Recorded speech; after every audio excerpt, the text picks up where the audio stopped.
Welcome to Scary Mary Asia.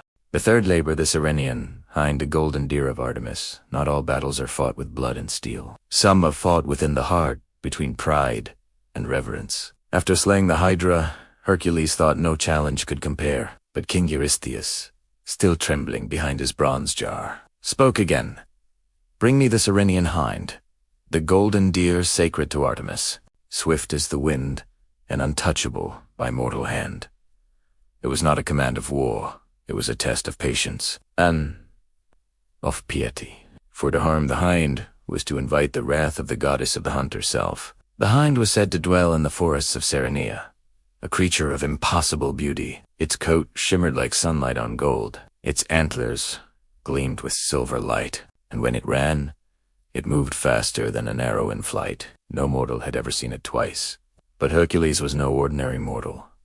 He knew this task was not to kill, but to capture, and so he followed its tracks across rivers, through valleys, over snow-capped peaks, for a year and a day. Through spring and summer, he pursued the golden light that flickered always just beyond reach. He saw it only in glimpses, a glint between the trees, a whisper of movement over the hills. At times, he wondered if it was a trick of the gods, a punishment wrapped in beauty. But still, he followed. For redemption, he knew, was not won in haste.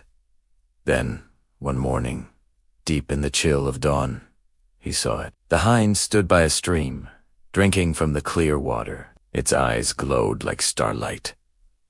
Its breath hung in silver mist. For a moment, Hercules forgot his task. He simply watched, but duty stirred his heart. Slowly, silently, he notched an arrow and prayed to Artemis for forgiveness. He did not aim to kill, only to slow. Tiro fleo swift. Trun, and struck gently, grazing the creature's leg. The hind stumbled, and Hercules ran to catch it before it could fall. With care, he bound its wound and whispered words of peace. The deer trembled, but did not struggle. It was as if the gods themselves had allowed it. But as he turned toward Mycenae, the air grew colder. The trees seemed to shiver. And then, from the forest shadows, came the sound of a bowstring drawn taut. Before him appeared Artemis, goddess of the hunt, her eyes burning like the moon itself. "Artemis, son of Zeus, you dare lay hands upon my sacred beast." Hercules fell to one knee, lowering his head. "Hercules, great Artemis, forgive me. I did not seek to harm your creature, but to obey the will of a king who would see me fail. I took her gently, and she is unhurt. I will release her once my task is done." The goddess studied him for a long moment, her gaze piercing, her judgment divine. Then, her voice softened. "Artemis, you speak truth, son of Zeus. Go then, show the king the hind, and return her to the wild. But remember, the will of man ends where the will of the gods begins."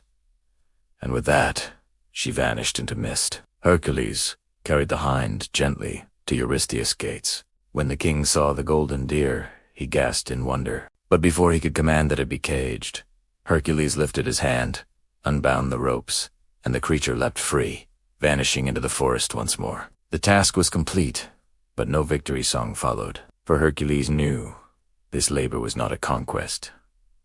It was a lesson. From Teleon he had learned strength.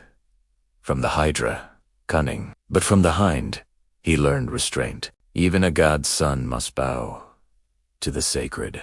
Even a hero must learn to listen. And as he watched the golden light disappear into the trees, Hercules understood that redemption was not only about power, but about peace. Thus ended the third labor. The capture of the Cyrenian hind, the golden deer of Artemis. A victory not of battle, but of patience, reverence, and grace before the divine. End of Labor 3. Thank you for watching. If you enjoyed the video, please subscribe to the channel and don't forget to like, share, and comment.